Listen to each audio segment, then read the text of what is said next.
The news starts now.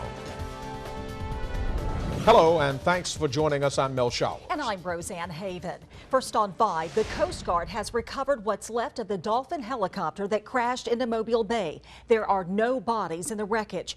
That means the Coast Guard will continue to search for Petty Officer Drew Knight, Lieutenant Commander Dale Taylor, and Lieutenant Thomas Cameron. Fernando Jorge is the only victim so far in the crash. The search area will now grow exponentially. What was once a few miles surrounding the crash site off the coast of Point Clear will now involve all of Mobile Bay and possibly the Gulf of Mexico in a desperate search for the 3 still missing.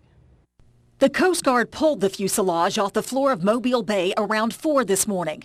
The mystery for crews now, where are the 3 crewmen? As the hours tick by, the search area continues to widen. News 5's Alan Carter is at Brookley Field. He joins us now live with the latest. Alan? Yeah, that's right. There's been a lot of questions this day, and as we showed you at 5 o'clock, an ambulance did pull in here, but there haven't been any new developments on that front. In fact, this whole situation has provided very few developments in the past 24 hours, a day that's left more questions than answers.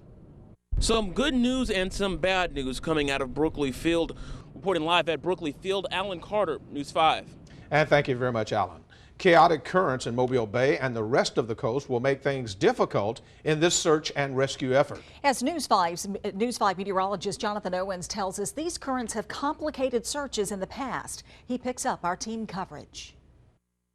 It's hard to know exactly where something or someone caught in coastal currents will end up.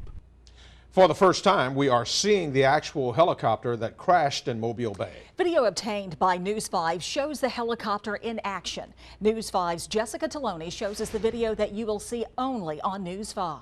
Video shows Coast Guard helicopter 6535. It was taken almost 2 years ago to the day that this crash happened.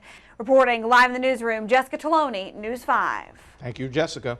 The 4 crew members are all heroes who put their lives on the line to save people in trouble.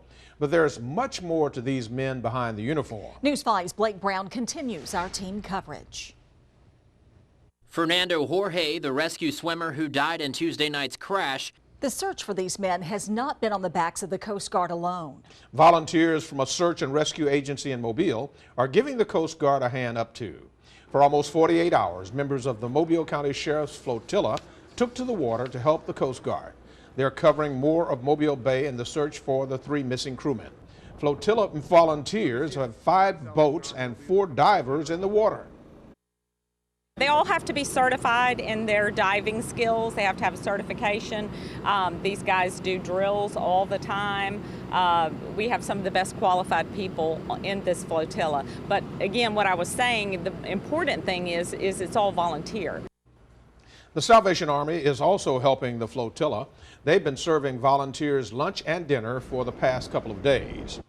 The Coast Guard is helping the 4 families affected by this tragedy in Mobile Bay. They've set up 2 funds online, but you can help the families too. The Coast Guard Foundation has set up the Family Disaster Relief Fund. It'll give emergency assistance to the families affected, while the Fallen Heroes Scholarship Fund will give scholarships to the children who lost a parent killed while working for the Coast Guard.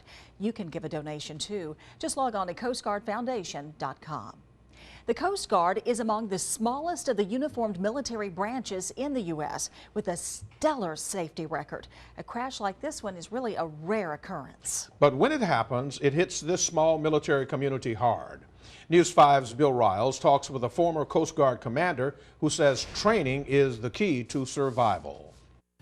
As a retired Coast Guard captain and former commander of the Mobile Coast Guard Group. Coverage of this developing story will not stop here. We will keep you up to date with the latest information on WKRG.com and our Twitter and Facebook pages. And be sure to tune in tonight at 10 o'clock for more team coverage right here on News 5.